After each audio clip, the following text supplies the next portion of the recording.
क्या ये धन्य है। अब आप ध्यान से सुनिएगा, जिस नगर में, जिस घर में, जिस इंसान के जीवन में मैं तुम्हें भेजूं, उस इंसान से कहना तुम्हारा कल्याण होगा। आपको प्रभु आशीष क्यों देता है? अपने जन के द्वारा प्रभु आशीष देता है। इसलिए आशीष देता है कि जिस नगर, जिस घर में तुम जाओ, मैं उस नगर, उस घर के लोगों को आज्ञा दूंगा कि वो तुम्हें खिलाएं, तुम्हें पिलाएं, तुम्हारे सामने जो कुछ रखें। हमारी कोई ख्वाहिश नहीं, हमारी कोई ख्वाहिश नहीं। जो आप देते हैं, जैसा आप देते हैं, मैं टांग लेती हूँ। मुझे कोई ख्वाहिश नहीं है, कोई ख्वाहिश नहीं है।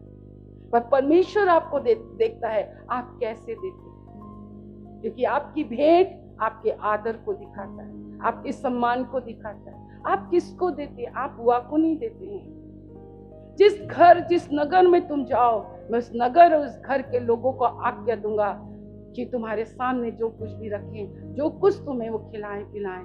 आप सोचिए, आप प्रभु के द्वारा धन्य वे लोग हैं जिन्हें प्रभु उभारता है, जिन्हें प्रभु, और जिनको नहीं उभारता, जिनको प्रभु नहीं उभारता। हर परमेश्वर के दास जो बाइबल के अकॉर्डिंग परमेश्वर के द्वारा चुने जाते हैं, मेरे प्रियो, आप बाइबल पढ़िए। बाइबल पढ़ने के लिए आप समय निकालिए। आप बाइबल को समझने के लिए पवित्र आत्मा से प्रार्थना कीजिए कि परमेश्वर आपसे पवित्र आत्मा मांगे, पवित्र आत्मा मांगे, पवित्र आत्मा मांगे। परमेश्वर का मैं धन्यवाद करती हूँ इस चीज के लिए। वैसे मैं बहुत रिजर्व रहने वाली लड़की हूँ, बहुत ज्यादा रिजर्व।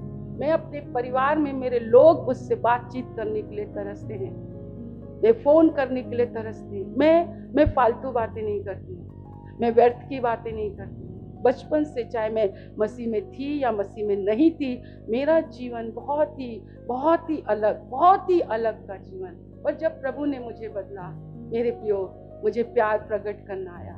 मेरे को लोगों के सामने खड़ा करना प्रभु ने सिखाया। दुखियों के दुखों को दूर करना प्रभु ने सिखाया। जो प्यार की कमी है उनको प्यार देना सिखाया। आज भी मैं कहती हूँ, मुझे ऐसे इंसानों से मिलाइए प्रभु, जो उनको सचमुच में सच्चा प्यार चाहिए। मेरे से उनसे फ्रेंडशिप कराइए, मित्रता कराइए प्रभु, कि मैं उनसे प्यार कर सकूं, मैं उनके साथ खड़े रह सकूं, मैं उनके लिए प्रार्थना कर सकूं, मैं उनके संग चल सकूं, मैं उनके साथ समय व्यतीत कर सकूं। मैं प्रभु से मांगती हूँ, इस दुनिया में रहकर हम किसी को क्या दे सकते हैं प्रभु? संसार में सब फेक हैं, सब झूठी बातें हैं, सब आई लव यू बोलने वाले झूठे हैं। और अगर एक मसीह का जन किसी से बिना कुछ प्राप्त किए कहता है आई लव यू, तो वो सच में कहता है कि मैं तुमसे प्यार करता हूँ, मुझे कद्र है तुम्हारी, मुझे फिक्र है तुम्हारी, मुझे तुम्हारा वो है। मैं तुम्हारी आत्माओं के लिए सचेत रहती हूँ, क्योंकि हमें कभी भी यहाँ हमेशा नहीं रहना है, हमें स्वर्ग को जाना है। बहुत से ऐसे विचार और भेड़ को लेकर मैं अपने प्रभु से बातचीत करती रहती हूँ। परमेश्वर ने बहुत अच्छी बात मुझसे कहा, उसने प्रकट किया, लबान के विषय में प्रकट किया, याकूब के विषय में प्रकट किया। याकूब ने भाप लिया कि अब लबान के अंदर, उसकी आंखों में ना वो आदर है ना वो प्यार है।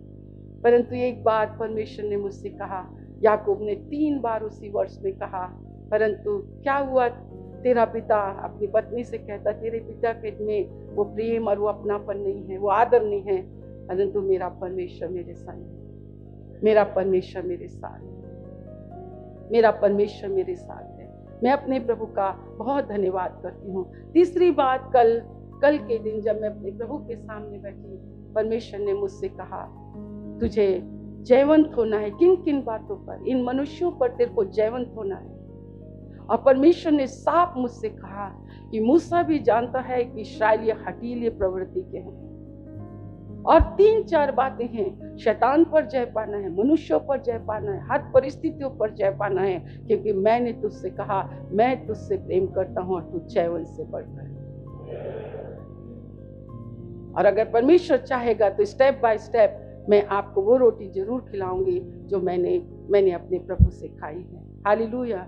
हमें अपने आप पर भी जय पाना है, हमें परिस्थितियों पर जय पाना है, हमें मनुष्यों पर भी जय पाना है, हमें शैतान पर भी जय पाना है, क्योंकि परमेश्वर ने विश्वासी और मसीहों को जयवंत से बढ़कर कहा। और जयवंत से बढ़कर आप और मैं अपने बल से नहीं हो सकते हैं। जयवंत से बढ़कर आप और मैं क्रूस के द्वारा, उस लहू के द्वारा हो सकते हैं। आइए अपनी आंखों को बंद करें। हम बहुत सी बातें आपने सुनी, आप वहां पर कहाँ हैं आप? और इब्रानियों की पुस्तक उसके 10वें अध्याय को आप इसे उत्तरवादी की रीति से हम इसे जरूर पढ़ेंगे। अपने कर्तव्यों को पहचाने, परमेश्वर की समीपता में आप कैसे आ सकते हैं। आज मैं छोटी सी बात कहकर आपको घर भेजना चाहती हूँ। आप अपने आप को देखें। जिस घर में, जिस नगर में तुम जाओ, जिसके जीवन में तुम जाओ, उनसे कहना तुम्हारा कल्याण हुआ। क्या परमेश्वर ने आपके घर में आकर आपसे कहा और आपने आशीष पाई? तो अपने हाथों को उठाकर धन्यवाद कर लें। क्या परमेश्वर ने आपको आज्ञा दी कि मेरे जन को खिलाओ, पिलाओ और पहनाओ, और आपने किया? तो परमेश्वर का धन्यवाद। अगर आपकी दृष्टि में वही इज्जत और वही प्यार है, तो परमेश्वर का धन्यवाद, परमेश्वर का धन्यवाद, क्योंकि आपके अंदर परमेश्वर की आत्मा है। आप बैठेंगे। आइए हम उसे पढ़ें। इब्रानियों की पुस्तक उसका 10वां अध्याय।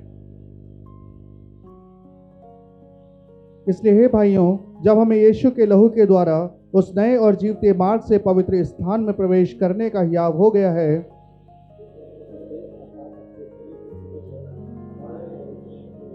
और इसलिए कि हमारा ऐसा महान याजक है जो परमेश्वर के घर का अधिकारी है,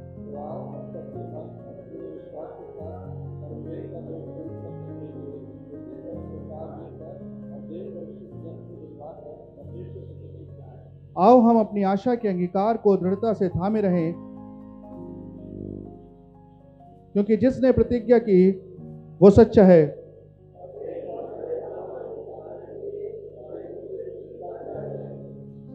और एक दूसरे के साथ इकट्ठा होना ना छोड़ें, जैसा कि कितनों की रीति है, पर एक दूसरे को समझाते रहें, और ज्यों ज्यों उस दिन को निकट आते देखो, त्यों त्यों और भी अधिक ये किया करो। क्योंकि सच्चाई की पहचान प्राप्त करने के बाद यदि हम जानबूझकर पाप करते रहें, तो पापों के लिए फिर कोई बलिदान बाकी नहीं।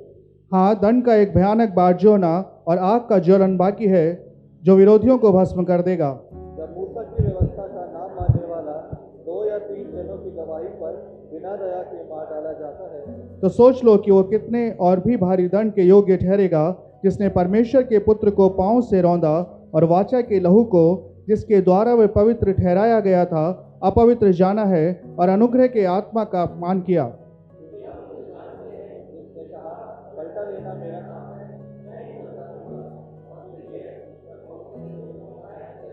जीवते परमेश्वर के हाथों में पड़ना भयानक बात है। परंतु पिछले दिनों को स्मरण करो, जिनमें तुम ज्योति पाकर दुखों के बड़े संघर्ष में से रहे। कभी कभी तो यों कि तुम निंदा और क्लेश सहते हुए तमाशा बने, और कभी यों कि तुम उसके साझी हुए जिनकी दुर्दशा की जाती थी। क्योंकि तुम कैदियों के दुख में भागी हुए संपत्ति के आनंद से बचे थे, ये जानकर कि तुम्हारे पास एक और भी उत्तम और सर्वदा रहने वाली संपत्ति है। इसलिए अपना हियाव न छोड़ो, क्योंकि उसका प्रतिफल बड़ा है। क्योंकि तुम्हें धीरज करना आवश्यक है, ताकि परमेश्वर की इच्छा को पूरी करके तुम प्रतिज्ञा का फल पाओ।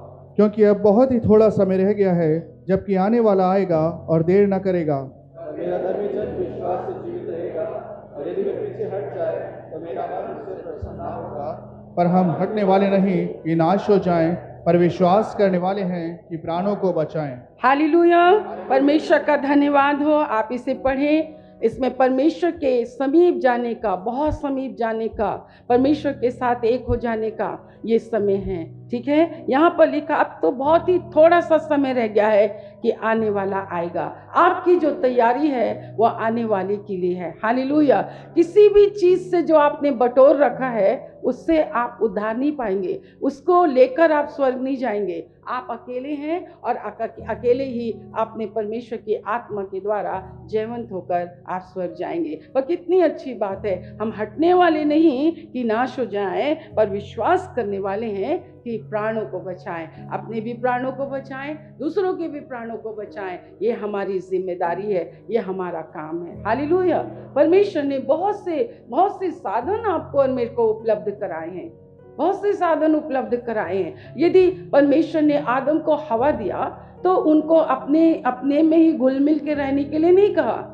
है ना, जैसे आप लोग करते हो, परंतु उसने कहा वो आदम से मेल खाए, आदम की सहयोगी बने, परमेश्वर की महिमा करें, परमेश्वर के साथ संगति करें, परमेश्वर के साथ तुम फलो और फूलो। परमेश्वर ने कहा ओके, अब दोनों करेंगे, उनके साथ हम 3 करेंगे, 5 सदस्य हो जाएंगे। चलो हाबिल आएगा तो हाबिल भी करेगा, कैन आएगा तो कैन भी करेगा। परंतु आप देखो किस प्रकार से मनुष्य का जीवन बदलता चला गया। जब आप अपने दर्शन से हटने लग जाते हैं, लक्ष्य से हटने लग जाते हैं, सब चीजें सही हैं पर सब चीजें सही भी नहीं है। बाइबल कहती है सब चीजें उपयोगी है पर सारी चीजें भी उपयोगी नहीं है। सब चीजें लाभ की है परंतु बहुत सी चीजें लाभ की भी नहीं है। बाइबल को बैलेंस लेकर चलना है, बाइबल को बैलेंस लेकर चलना है। दुनिया में बहुत से प्रचारक हैं, परमेश्वर उनको तरह तरह से, कोई विश्वास के बारे में बोलेगा, कोई पवित्रता के बारे में बोलेगा, कोई पवित्र आत्मा के बारे में बोलेगा। तो पवित्र आत्मा का सुन रहे हैं, पवित्र आत्मा का सुन रहे हैं, तो पवित्र आत्मा से क्यों नहीं भर रहे हैं? क्योंकि विश्वास की भी तो शिक्षा लो, अनुग्रह की भी शिक्षा लो, पवित्रता की भी शिक्षा लो, संपन्नता। तो संपन्नता कैसी आती है? आज्ञाकारिता। कई परमेश्वर के दास आज्ञाकारिता के बारे में बोलते हैं, जितने भी बोलते हैं सबको सुनो। किसी एक प्रचारक और एक पास्टर को लेके मत पकड़े रहो। हम क्यों परमेश्वर की आशीषों से वंचित रह जाते हैं? क्योंकि हमारे पास बैलेंस डाइट नहीं है। हम कसरत कर रहे हैं, हाँ, कसरत करने के लिए पूरा यूट्यूब भरा पड़ा है बैलेंस डाइट। तो वो भी जब तुम खाते हो तो बाइबल को भी तो बैलेंस खाना चाहिए। जब कह दिया गया बिना आज्ञाकारिता के, बिना विश्वास के, बिना प्रार्थना किए, बिना उपवास किए, स्वयं के कामों से नहीं, अपने धर्म के कामों से नहीं। इतनी अच्छी बात कल परमेश्वर ने मुझसे कही, मैं आपसे कहना चाहती हूँ। उसने कहा मनुष्यों के लिए, बोले वो तो परमेश्वर भी जानता था इस्राएलियों के लिए, और मूसा भी जानता था इस्राएलियों के लिए। 78 मैंने कितनी बार आपको पढ़ाया, माय गॉड, परमेश्वर आपके और मेरे लिए अगर कह दे ये तो हठीले मन के हैं। कैसे होते हठीले? सिखा रहा हूं, चिता रहा हूं, वार्निंग दे रहा हूं, परंतु अपने मन की करते हैं। जितने इस कलीसिया में अपनी मनमानी करते हैं, आप इस बात को प्रकट करते हो कि आप इस कलीसिया में नहीं हो, आप इस कलीसिया के नहीं हो, आपको चले जाना चाहिए। और जब हम बाहर निकल जाएंगे तब हमें पता चलेगा कि हमने परमेश्वर से बगावत करके हमने अपने ऊपर कितना हमने हानि निकाला है। परमेश्वर हमें हाथ के नीचे से कभी नहीं निकालता, परंतु अगर हम ये कहते हैं अपना आप हाथ हटा लो क्योंकि मैं मनमानी करना चाहता हूँ, तो परमेश्वर आज भोर के समय वॉशरूम में मुझे एक बहुत अच्छी बात मुझसे प्रभु ने कही। उसने कहा, एक फैमिली है उसके विषय में मैं सोच रही थी, तो परमेश्वर ने कहा मालूम है उड़ाऊ पुत्र वापस क्यों आया? मैंने कहा नहीं मालूम है मेरे प्रभु। उसने कहा क्योंकि पिता उड़ाऊ पुत्र से प्यार करता था और अपने प्रेम से मैं इंतजार करता था कि एक दिन मेरा बेटा अपने आप में आकर वो जरूर आएगा। अगर परमेश्वर, जैसे आप मेरे साथ निकालेंगे इब्रानियों की पुस्तक, उसका मैं इन दिनों में अपने मैसेज को बहुत मैंने शॉर्ट कर लिया है। इस शॉर्ट मैसेज को भी एक बात मुझे आप बताइए, कितने लोग हैं यहाँ पर जो परमेश्वर के वचन को समझ में, सचमुच में समझते हैं? खड़े हो, आपको लगता है कि ये वचन आपके लिए है और आप उस वचन से आशीष पाते हैं, पूरे हफ्ते भर उसको पढ़ते हैं, उस वचन के अनुसार आप प्रार्थना करते हैं। पक्का ना तो आपके लिए 5 मिनट भी बोला जाए तो काफी है, ठीक है? पर एक बात याद रखना, 5 मिनट का भोजन आपको 5 मिनट का ही ताकत देगा। बैठ जाएंगे हम, है ना? फिर कई बार परमेश्वर के लोग कहते हैं हम 3 घंटे मूवी देखने में नहीं थकते, सारा दिन हम टीवी के सामने बैठने में नहीं थकते हैं, है ना? हम सारा दिन लेटना हमको बहुत अच्छा लगता है, अपनी मनमानी करना बहुत अच्छा लगता है। पर कभी आपने सोचा जिसने आपको निर्धनता से उठाया, है ना, ये काली काली चीजें जो आपने घरों में लगा रखी हैं, है ना, 75,000, 50,000, 10,000, 8,000, कभी आपने सोचा था कभी 8,000 रुपए भी आप कमा सकते हैं? और उस चीज को, ये अपने हाथों में लाख लाख रुपए के लेके आप घूमते हो, है ना, कभी आपने सोचा कि अगर उसकी निर्धनता, आपकी निर्धनता वो ना लेकर अपनी संपन्नता आपको ना देता तो आप ये लाख रुपए की चीज आप ले सकते थे। पर जो इंसान इस चीज को परमेश्वर का कि मेरे प्रभु ने मुझे कहाँ उठाया, कैसे उठाया, वो रात और दिन अपने प्रभु को ही खुश करने की कोशिश करता रहता है। मेरे प्रियो, आज जो मैं एक छोटी सी बात आपको कहने जा रही हूँ, जो मैं सीखी, जो मुझे अच्छा लगता है, सचमुच में बाद में पछताने से आपको कोई फायदा नहीं होगा। आज आप पश्चाताप कर लेंगे तो बहुत सारी चीजें आपके जीवन में सुधार लेकर आ जाएंगी। आइए मेरे साथ पढ़ें इब्रानियों की पुस्तक, उसका 12 अध्याय, उसके 16 वचन से हम पढ़ें। ऐसा ना हो कि कोई जन व्यभिचारी, ऐसा ना हो कि कोई जन व्यभिचारी या एसाव के समान या अधर्मी, ऐसों के समान अधर्मी हो, जिसने एक बार के भोजन के बदले अपने पहलौठे होने का पद बेच डाला। तुम जानते हो कि बाद में जब उसने आशीष पानी चाहिए तो अयोग्य गिना गया और आंसू बहा कर खोजने पर भी मन फिराव का अवसर न मिला। यहाँ पर लिखा है उसने इतने आंसू बहाए। आज बहुत लोग आंसू बहा रहे हैं, परंतु उनको मन फिराने का अवसर ना मिला। आंसू बहा कर खोजने पर भी मन फिराव का अवसर उसे ना मिला। बैठेंगे हम। अगर आज अपनी जिंदगी में, यहाँ पे पश्चाताप के विषय में लिखा हुआ है ना, पश्चाताप करना, जैसे प्रभु ने कहा, तू जानती है। मैं जब प्रभु के वचन को सुन रही थी तो प्रभु मेरे को सुनते हैं, फिर मैं भी सुनती हूँ, मैं हाँ मिलाती हूँ, मैं कहती हाँ मैं एग्री हूँ प्रभु, इसके साथ मैं पूरी एग्री हूँ, और मैं पूरा अपने ऊपर लेती हूँ और मैं अपने जीवन में सुधार लाने की कोशिश करती हूँ। ऐसों के जीवन में आप देखो कि अगर इसमें विवाद करने वाला अगर परमेश्वर से विवाद करे ना, एंटी क्राइस्ट जिसको बोलते हैं, बोले क्या हो गया, ऐसों को भूख तो ही तो लगी थी ना। अगर उसने उस वक्त भूख लेने के लिए ऐसे ही बोल दिया होगा कि तू मुझे जो पका रहा है मुझे दे दे और मैं उसे खा लूंगा, बात की बात देखी जाएगी, है ना। शैतान देखो कैसा होता है। क्या हो गया तो, उसको भूख लगी थी, क्या हो गया तो, है ना। एक दिन तुम चर्च, एक संडे तुम चर्च नहीं जाओगे, क्या हो गया। एक समय तुम प्रार्थना नहीं करोगे तो क्या हो गया। हाँ, एक पल तुम झूठ नहीं बोलोगे तो क्या हो गया।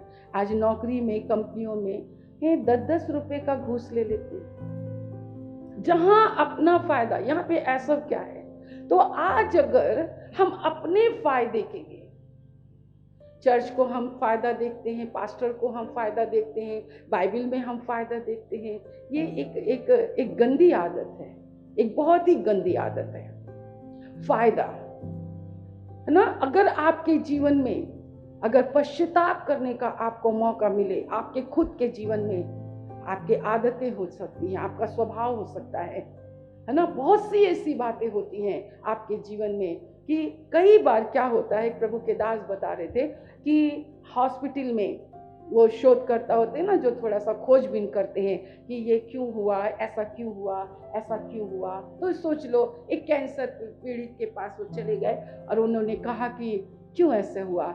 तो उन्होंने कहा कि अगर सचमुच में मैं पछताता हूँ, जो चीज़ खाने के लिए मुझे मना की गई, अगर मैं उसे नहीं खाता तो शायद मैं आज इस बीमारी से नहीं होता। और उन्होंने कहा कि हम बहुत सारे लोगों के पास गए और उन्होंने बहुत से कहे, उन्होंने अपने पछतावे के लिए कहा। आज मैं भी आपसे पूछती हूँ, आपके जीवन में कई ऐसी बातें हैं जिससे आपको पछताना पड़ के लिए आपको तैयार होना है। जैसे एसव ने यहाँ कहा कि एक टाइम के उसी वक्त की भूख को मिटाने के लिए याकूब अपनी जगह में सही था। याकूब के अंदर क्या वो था, क्योंकि परमेश्वर की योजना थी, परमेश्वर की युक्ति थी कि बड़े से जो है छोटा जो है वो अधिकारी हो जाएगा, छोटा बड़ा हो जाएगा। परमेश्वर की आत्मा। अब आप देखिए, परमेश्वर ने जन्म से ही एसव के विषय में, एसव एदोमियों का वंश कहलाया। अगर बाइबल में पढ़ो तो वहां पर लिखा है, मैं तो एदोमियों पर जूता फेंकूंगा, परमेश्वर ने कहा। परमेश्वर करुणामय है, प्रेज द लॉर्ड।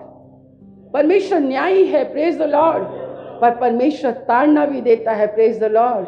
परमेश्वर ताड़ना के द्वारा सिखाता भी है, praise the Lord, praise the Lord. हम मिनिस्ट्री करने वालों को परमेश्वर मिनिस्ट्री करने के लिए पैसा देता है, सेवा करने के लिए पैसा देता है, हमें चर्च भवन बनाने के लिए पैसा देता है, परमेश्वर के राज्य को फैलाने के लिए पैसा देता है। अगर मैं उस पैसे से परमेश्वर के राज्य को ना फैलाऊं तो मैं आंसू बहा बहा कर भी अगर मैं अपने परमेश्वर से पश्चाताप करूं तो अब पछताने से क्या होता है, जब मेरी सारी कंगालीपन मेरे अंदर आ गई, सारी निर्धनता मेरे अंदर आ गई। आज आप सब लोग भी वैसे ही हो। अगर आपको प्रभु ने बहुत कुछ दिया और उस देने के बाद आपने अपने उठाने वाले को ही नजरअंदाज कर दिया, आप कहेंगे कैसे, हम आते तो हैं ना बुआ, हम चर्च तो आते हैं बुआ, हम तो दशवांश देते हैं ना बुआ, हम तो ऑफरिंग भी देते हैं बुआ, हम तो दिन में 3 पहर प्रार्थना भी करते हैं, हम तो पूरे अपने घर में काम करते हैं। तो उससे परमेश्वर को क्या फायदा हो रहा है? उससे परमेश्वर की देह की क्या उन्नति हो रही है? कौन सा तुम अपना दे रहे हो? कौन सा तुम अपने खजाने में से दे रहे हो? कौन सा तुम अपना दे रहे हो? अपना देके तो देखो, अपना देके तो देखो। आज पति का बहाना है, पर उस समय पति का बहाना नहीं था। आज पति का बहाना है, उस समय भी पति का बहाना। क्यों? खुदा ने हम सब के लिए जीवन दिया, खुदा ने मुझे बचाने के लिए जीवन दिया। आंसू बहा बहा कर उनको जो है उसे नहीं मिला, अयोग्य गिना गया।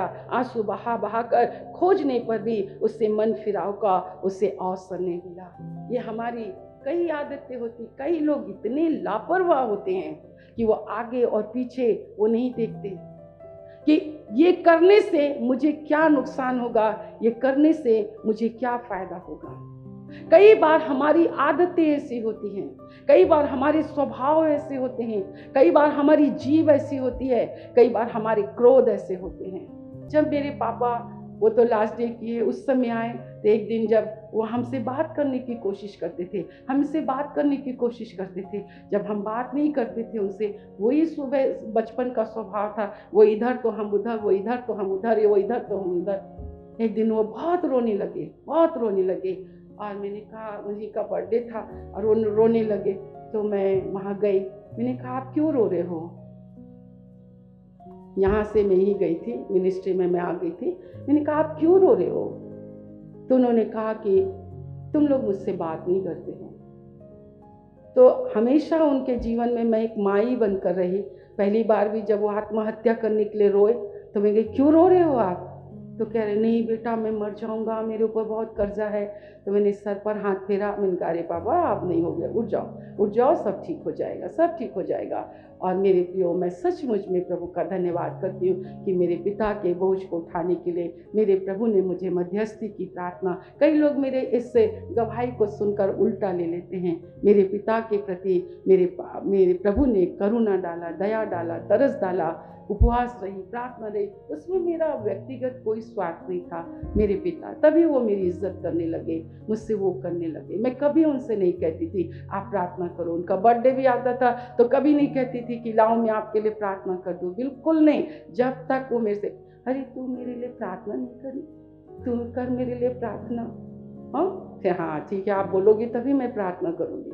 और फिर मैंने दूसरी बार उनके सर पर हाथ फेरा और मैंने उनसे कहा पापा अगर आप बचपन से हमसे प्यार करते, बचपन से आप हमसे बातचीत करते तो आज आपको आंसू नहीं बहाना पड़ता। आप बचपन से मुझे अपने गोद में बैठाते, मुझे आपका आदि होता कि मेरा बाप मुझसे प्यार करता है, मेरा बाप मुझसे बातचीत करता है। उन्होंने खो दिया, उन्होंने अपने बच्चों की समीपता खो दी। आज कितने पति ऐसे हैं, कितनी पत्नी ऐसी हैं। आज तो सोशल मीडिया इतनी फैली हुई है मेरे प्रियो कि लोगों को अपने ही संपर्क से दूर कर दिया। हम किसी चीज के अगेंस्ट नहीं हैं। कोई माँ, आज एक माँ अगर आपसे आप अपनी माँ को ऐसा नहीं करेंगे, आपकी माँ आपसे दूर हो जाएगी, आपकी पत्नी आपसे दूर हो जाएगी, आपके पति आपसे दूर हो जाएंगे, आप उनसे बातचीत नहीं करोगे।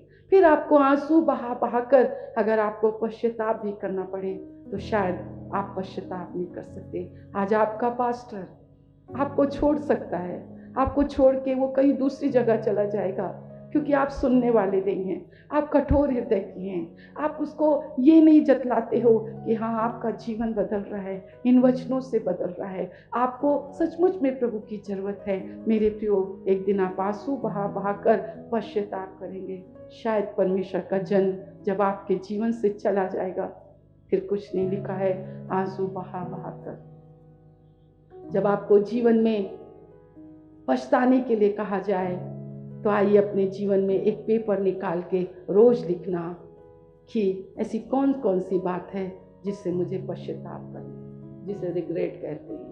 मैंने कहा कि आपकी शारीरिक कंगाली दूर हो। परमेश्वर ने, आप कंगाल थे, अगर प्रभु ने कहा तो आप कंगाल थे कि इनकी कंगाली के लिए प्रार्थना कर कि इनमें से कोई भी दरिद्र ना हो। आज आप सोचते हो कि आपके बच्चे हाई पोस्ट में हैं, आपके बच्चे हाई हाई तनख्वाह कर रहे हैं, वो हाई हाई से तुम हाई कर रहे हो। प्रभु से आपके बच्चों का पोस्ट प्रभु नहीं देखता, प्रभु नहीं देखता। प्रभु ये देखता है कि तुम्हारे बच्चे परमेश्वर के मिलाप वाले तंबू में सेवा टहल करने वाले हैं, तुम्हारी बच्चियां परमेश्वर की सेवा टहल के लिए हैं, तुम्हारे बच्चे परमेश्वर के जन के साथ बैठकर दर्शन देखने वाले हैं, बताने वाले हैं, बोलने वाले हैं। वो तुम्हारे चर्च में याजक और लेवी हैं। क्या क्या चीजें हैं। आंसुओं बहा बहा कर उसने लिखा, एक टुकड़े रोटी के लिए, थोड़ी सी संपन्नता और सफलता प्राप्त करने के लिए, थोड़े से सुख को प्राप्त करने के लिए प्रियो, अगर आप अपनी पवित्रता और अपने प्रियों को आप खो रहे हैं तो मैं कहती हूँ कि पश्चाताप करने पर भी शायद वो आइए अपनी आंखों को बंद करें। अगर आपको समझ में आया है तो अपने स्थानों में खड़े हो जाएं, अगर आपको समझ में नहीं आया है तो आप अपने स्थानों में बैठे रहें।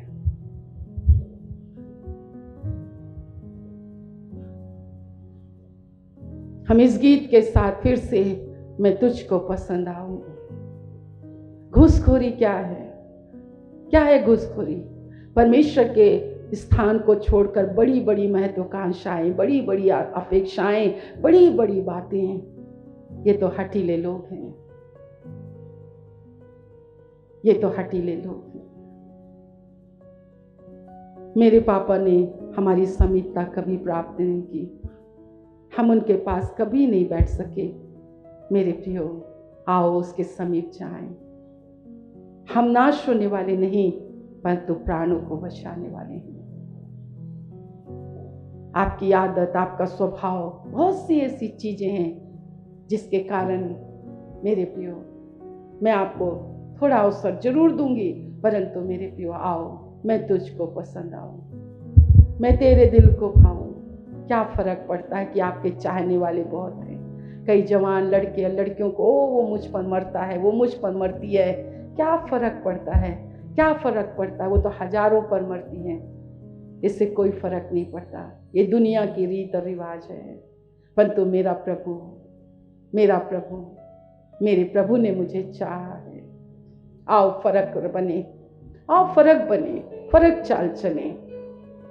हो मैं तुझको पसंद आऊं, ऐसा बना मुझे, ऐसा बना मुझे, ऐसा बना। आइए परमेश्वर के साथ थोड़ा सा अपना समय व्यतीत करें और पहले अपना जीवन समर्पित करें।